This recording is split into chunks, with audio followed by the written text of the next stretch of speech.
Hello, and welcome back to Home Harvest. If you're new here, I'm Lucretia, and today I'm starting petunias from seed. Right now my garden is completely covered in snow, so this is the perfect time to start thinking ahead. This is going to be more of a let's see how this goes kind of video rather than a how-to, because this is the first time that I've done this. From what I've read, you're supposed to start seeds around 8 to 12 weeks before your average last frost. And that's typically around the same time that you would normally start your onions or asparagus inside from seed, which I ended up doing that last week. I did do a how-to video on that. If you want to know more information on how to start onion or asparagus from seed, I'll put the link in the description. Flowers are honestly something I have to be intentional about. Between growing fruits and vegetables, they tend to fall to the bottom of the list. But they're so important for pollinators, and I also want my garden to feel alive and be colorful all season long. I mostly focus on perennials, but they don't bloom forever, so I like to mix in some annuals so I have blooms from spring all the way to fall. One of my absolute favorite annuals to grow are petunias, because most varieties deadhead themselves, which is huge because in the middle of the summer when I'm watering and tending to food crops, the last thing on my mind is deadheading flowers. They give long-lasting color without asking for much in return. When I really stopped and thought about it, I realized how much money I was spending on hanging baskets each year. I was buying 4, sometimes more baskets every year, and they would cost anywhere from $20 to $35 a piece. And I didn't always even get the colors that I wanted. So I bought 2 seed packets, one white, one red. Each of them cost $5, and they both have 50 seeds per packet. You only need 4 to 5 plants per hanging basket, so if this works out, that's going to be a huge savings.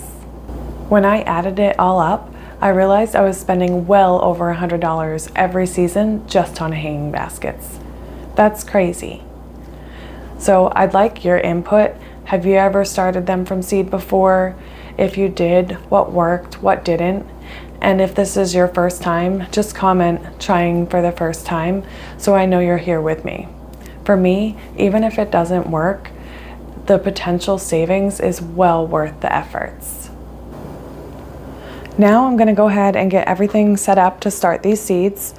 I use Pro Mix, it's organic seed starting mix. I sterilize my soil or pre-moisten my soil before I pot up my seeds. I do that with boiling hot water because in some soils there's fungus gnat eggs, and when the soil gets moist, the eggs hatch and you can end up with little bugs everywhere. I don't know if this specific soil has an issue with fungus gnats, but I do it just as a precaution. I'm going to go ahead and get my seed starting mat laid out.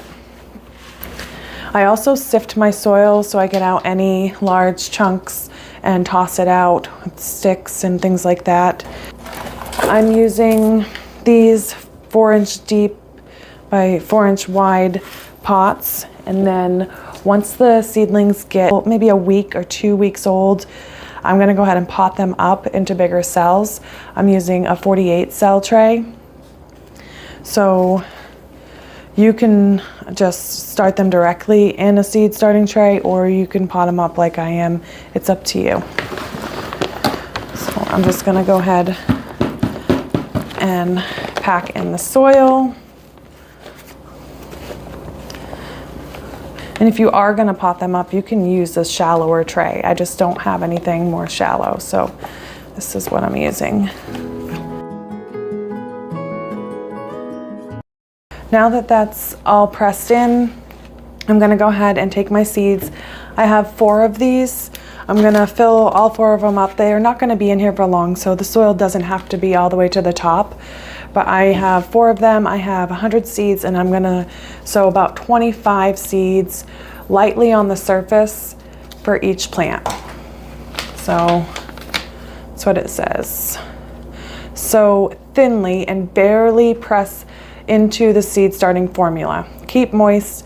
Seedlings should emerge within 10 to 14 days, and at 7 to 75 degrees Fahrenheit. So these will go on a heat starting mat to make sure they stay warm until they're germinated.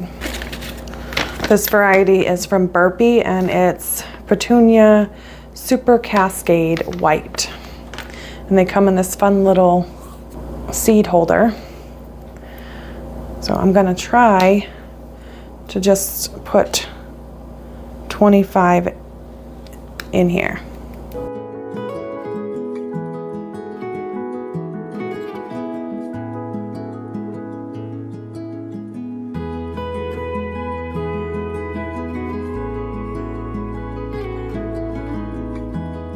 And now I'm gonna lightly press. Okay, and now I'm gonna water them in. I'll be right back because I need to go get my spray bottle. Okay, got my spray bottle and my sphagnum moss. It helps with seed germination and also helps to avoid mold when you sprinkle it on top of any seedlings that you're starting inside.